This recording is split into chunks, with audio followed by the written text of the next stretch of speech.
Hi friends, আমরা Indian industry চ্যাপ্টারটা পড়ছিলাম এবং এই চ্যাপ্টারকে আমরা 9টি অংশে ভাগ করেছি, যার মধ্যে 7টি অংশ আমাদের পড়া শেষ। আজ আমরা নতুন একটা মেজর টপিক শুরু করতে যাচ্ছি, সেটা হচ্ছে এমএসএমই বা micro small and medium enterprise. Okay, তো এই সেকশনে আমরা পড়তে যাচ্ছি এর রোল বা ইম্পর্টেন্স, তারপর এমএসএমই এর চ্যালেঞ্জেস, রিসেন্ট গভর্নমেন্ট ইনিশিয়েটিভস, তারপর national investment and manufacturing zone বা NIMZ, আর সবশেষে থাকছে স্পেশাল ইকোনমিক জোন। এই 5টা টপিক। প্রথমে আসা যাক এমএসএমই এর রোল বা ইম্পর্টেন্স কী। বুঝতেই পারছো যে এমএসএমই হচ্ছে one of the backbones of Indian economy. অর্থাৎ এই এমএসএমইরাই কিন্তু একটা সময় বড় কোম্পানিতে পরিণত হয়। এর ইকোনমিক ইম্পর্টেন্স অনেক বেশি আছে, যে কারণে ইন্ডিয়ান গভর্নমেন্ট অনেক বেশি ফোকাসড এই এমএসএমই সেক্টরের প্রতি। আর এমএসএমই সেক্টরের হিসেবে তোমরা এর ইম্পর্টেন্স হিসেবে তোমরা অনেক পয়েন্টই তোমরা মনে করতে পারবে। তো আমার মনে হয় না খুব একটা বেশি বলার দরকার আছে এই সম্বন্ধে। আমরা নেক্সট টপিকে চলে যাই। তো চ্যালেঞ্জেস, এমএসএমই সেক্টর কী কী চ্যালেঞ্জেস দেখতে পাচ্ছে, এটাও আমি মনে করি যে এতগুলো চ্যাপ্টার আমরা পড়ে ফেললাম, তোমরা অনেক চ্যালেঞ্জেস বলতে পারবে। প্রথমত হচ্ছে টেকনোলজিক্যাল ডিসঅ্যাডভান্টেজ, ল্যান্ড প্রবলেম হতে পারে যে পার ক্যাপিটা ল্যান্ড অ্যাকুইজিশন অনেক কম ইন্ডিয়াতে। তারপর ফাইন্যান্স খুবই কম। তো যখন ইউএসএ বা হচ্ছে কি যে কানাডা দেখছি, তখন সেখানকার লোনের ইন্টারেস্ট রেট 6% বা 5% হয়ে যাচ্ছে। সেখানে ইন্ডিয়াতেই কিন্তু সেই পার্সোনাল লোনের সুদের হার কিন্তু অনেক বেশি। তার মানে কি, ফাইন্যান্সে যদি আমি লোনও নেই, হ্যাঁ, তবে কিন্তু সেখানে সুদের হারটা অনেক বেশি হওয়ার জন্য এখানে বিজনেস করাটা খুব কঠিন হয়ে যাচ্ছে। ফোর্থলি, পলিটিক্যাল এজেন্ডা বা হচ্ছে ইনফ্লুয়েন্স এখানে ইন্ডিয়াতে অনেক বেশি হয়। তারপর আর কি তারপর হচ্ছে স্কিল্ড লেবার ফোর্সও অনেক কম। ইন্ডিয়াতে অনেক বেশি জেনারেল সাবজেক্ট স্কিল্ড ডেভেলপমেন্ট এডুকেশনের তুলনায় জেনারেল সাবজেক্টের মানে দিকে ফোকাস অনেক বেশি। তার মানে সেই তুলনায় স্কিল ডেভেলপমেন্টের কোর্সকে অনেক বেশি ইনফ্লুয়েন্স ওটাকে আরও বেশি বৃদ্ধি করতে, প্রসার ঘটাতে হবে। আচ্ছা, তো যদিও এখন রিসেন্ট দুনিয়াতে আমরা দেখতে পাচ্ছি যে স্কিল ডেভেলপমেন্ট প্রোগ্রামগুলোই অনেক ধীরে ধীরে বৃদ্ধি পাচ্ছে ইন্ডিয়াতে। তো একটা আশার আলো দেখা যেতেই পারে। এই ছিল এমএসএমই এর রোল এবং চ্যালেঞ্জেস। রিসেন্ট গভর্নমেন্ট ইনিশিয়েটিভ, তো গভর্নমেন্ট এই ব্যাপারে কী করেছে, তার বুঝতেই পারছো যে ক্রেডিট সিস্টেম করতে পারে, যে একটা মিনিমাম টাইমের জন্য লোন দিয়ে দিল, তাই তার সময়ের আগে যদি পয়সা দিয়ে দেয় তাহলে তোমাকে সুদ দিতে হচ্ছে না। এই একটা ক্রেডিট সিস্টেম অ্যাপ্লাই করছে, ইনফ্রাস্ট্রাকচার তৈরি করে দিচ্ছে, অনেকগুলো স্কিম তৈরি করে যাচ্ছে।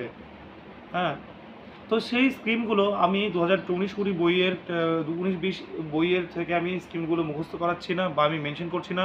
তোমরা রিসেন্ট স্কিমগুলো পড়ে নাও এই কারেন্ট অ্যাফেয়ার্স থেকে। যে আমি যে বই ইউজ করছি সেখানে আরও 4-5 বছরের পুরোনো স্কিম দেওয়া আছে। তো চাকরি পরীক্ষার প্রশ্ন অ্যানালিসিস করার পর যদি মনে হয় আরও 2-4টা পুরোনো স্কিম দরকার আছে স্ট্যাটিক পোর্শন হিসাবে, তো আমরা সেখানে ইনক্লুড করে দেবো। ঠিক আছে, তো গেল রোল অ্যান্ড ইম্পর্টেন্স, চ্যালেঞ্জেস, তারপর রিসেন্ট গভর্নমেন্ট ইনিশিয়েটিভস, আর national investment and manufacturing zone NIMZ। Okay, এই জোনটি বা হচ্ছে যে এই national investment and manufacturing zone ইন্ডিয়াতে যে এতগুলো ইম্পর্টেন্ট যেসব জোন তৈরি করা হচ্ছে, সেটা ন্যাশনাল ম্যানুফ্যাকচারিং পলিসি 2011 মাথায় রেখে করা হচ্ছে। আচ্ছা, তো আমরা এবার বোঝার চেষ্টা করি national investment and manufacturing zone আসলে কী।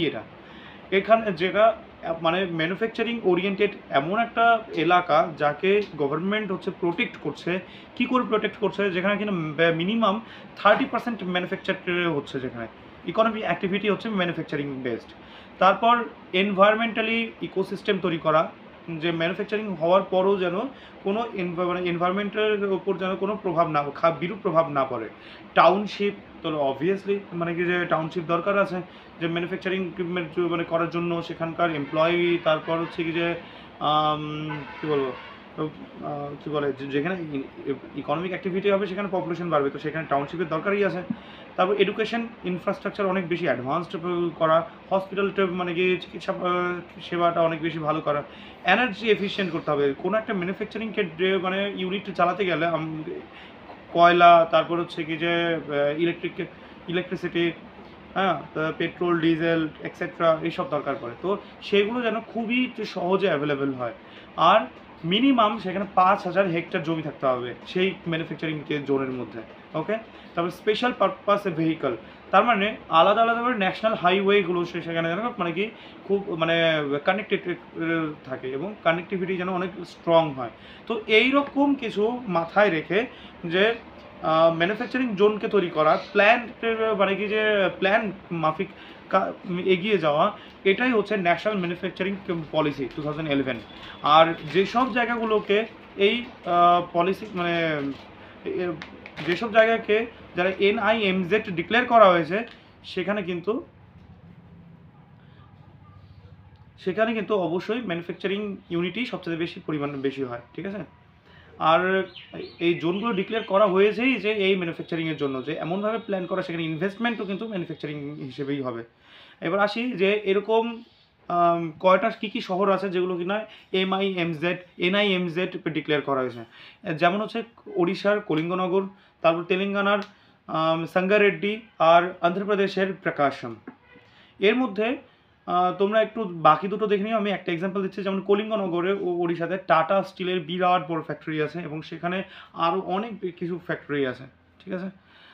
এগুলো কিন্তু প্রি প্ল্যান্ড, এমন নয় যে আগের থেকে হয়ে আসে বলে ওটাকে ডিক্লেয়ার করে দাও, তা নয়, এগুলো প্রি প্ল্যান্ড ম্যানুফ্যাকচারিং জোন, ঠিক আছে। এবার আসি আমাদের পঞ্চম টপিক, স্পেশাল ইকোনমিক জোন।